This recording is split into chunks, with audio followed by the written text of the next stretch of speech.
Bonsoir à tous, bienvenue dans ce Flash Info. Voici les principales informations de ce mardi 26 janvier 2021. À l'occasion de la célébration de la journée mondiale des douanes, un bilan des activités des douanes algériennes de l'année qui vient de s'écouler a été effectué.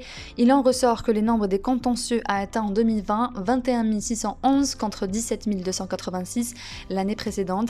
Les affaires de contrebande sont passées de 3 594 à 4 693, soit une augmentation de 30%.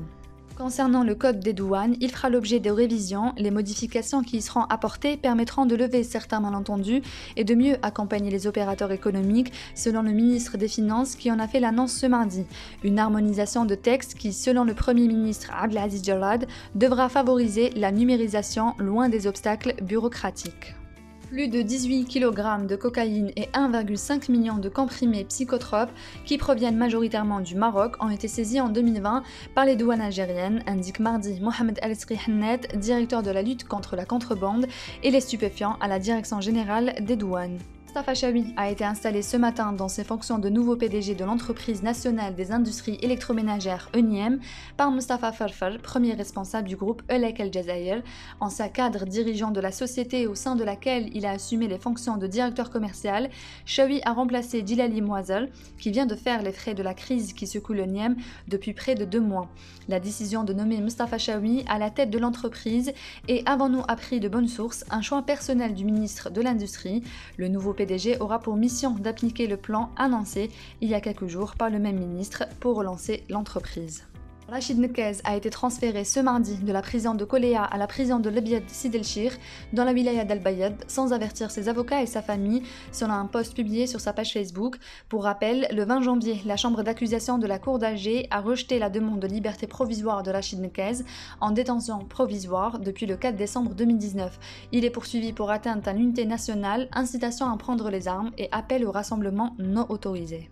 Les démocrates ont transmis lundi au Sénat l'acte d'accusation de Donald Trump, marquant l'ouverture officielle de son procès historique en destitution pour incitation à l'insurrection dans les violences meurtrières perpétrées par ses partisans le 6 janvier au Capitole. Dès mardi, le Sénat convoquera officiellement l'ex-président américain pour ce procès qui ne démarrera toutefois que le 9 février. Les sénateurs prêteront serment ce même jour pour devenir jurés dans cette procédure doublement historique.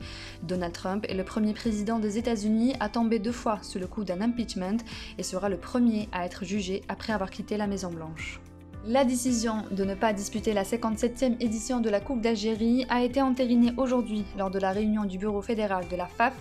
En effet, devant l'impossibilité de faire démarrer les championnats des petites divisions en raison de la crise du Covid-19 et vu le calendrier chargé de la Ligue 1, il a été décidé d'annuler l'épreuve populaire pour cette saison. Pour pallier à cet impondérable, la FAF a décidé de mettre en place une coupe de la Ligue à laquelle prendront part les 20 clubs de l'élite. Le vainqueur disputera la prochaine coupe de la CAF, indique la FAF qui ne donne pas de date précise s'agissant le début de cette épreuve. La 10e journée de la Ligue 1 professionnelle disputée ce mardi après-midi a été marquée par les échecs du leader sétifien accroché à domicile 0-0 par l'Olympique de Médéa ainsi que la défaite du MCA Tlemcen 1-0 alors que le CR Belouizdad frappe fort en s'imposant 3-1 au stade du 20 août devant l'USM Belabès. La JSK qui après avoir enchaîné avec 2 succès consécutifs a été battue à Magra 1-0. L'USMA qui a le vent en poupe enchaîne avec une 5e victoire consécutive et remonte à la 5e place.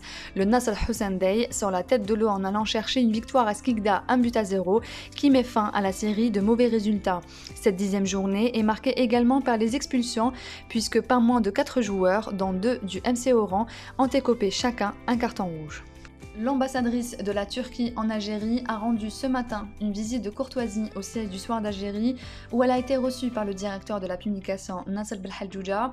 L'invité du soir s'est longuement entretenu avec son interlocuteur sur des questions liées à la vie du journal ainsi qu'à l'actualité nationale et internationale. C'est la fin de ce journal, merci de l'avoir suivi. On se retrouve demain à 9h sur notre page Facebook. Au revoir.